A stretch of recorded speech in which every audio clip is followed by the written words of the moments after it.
Nagbabalik ang DepED Hour para sa Tele-Turuan. Ngayong gabi ay tatampok natin ang ikalawang module ng grade 7 sa asignaturang Mathematics para sa Season 7. Sa module pong ito ay makakasama natin bilang teacher presenter si Richard Galang ng Marciano del Rosario Memorial National High School na tatalakay sa aralin tungkol sa subtraction and multiplication of integers.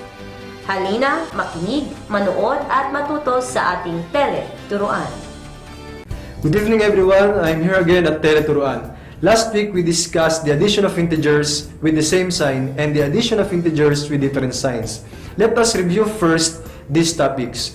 First, in adding integers which are all positive, we add them the way we add whole numbers. While in adding integers which are all negative, we add the absolute values and the sign of the sum is always negative. In adding integers with different signs, we subtract the absolute values and the result follows the sign of the integer with greater absolute value, or we can say that the sign of the sum follows the sign of the integer that is farther from zero. Tonight we will discuss the subtraction and multiplication of integers. Let us first discuss the subtraction of integers. In subtracting two integers, we add the opposite of the second integer to the first integer.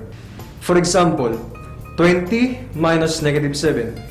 In this example, the first integer is 20 and the second integer is negative 7.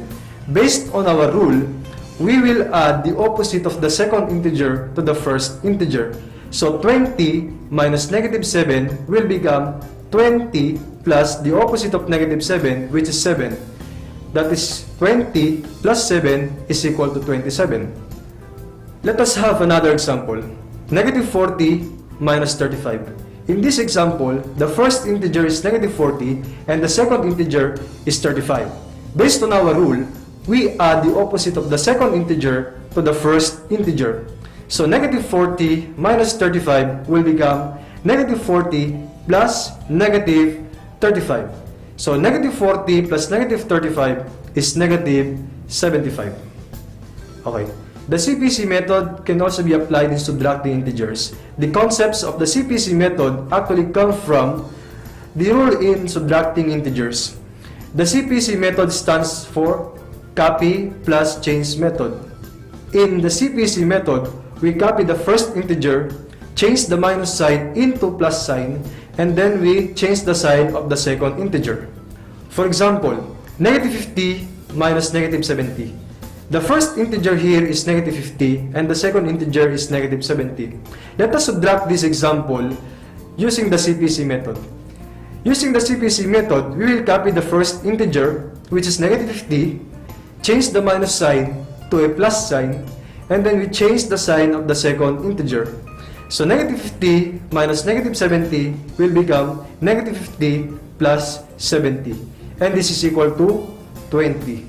Now, I want you to do this activity. I will give you 5 seconds to answer this activity.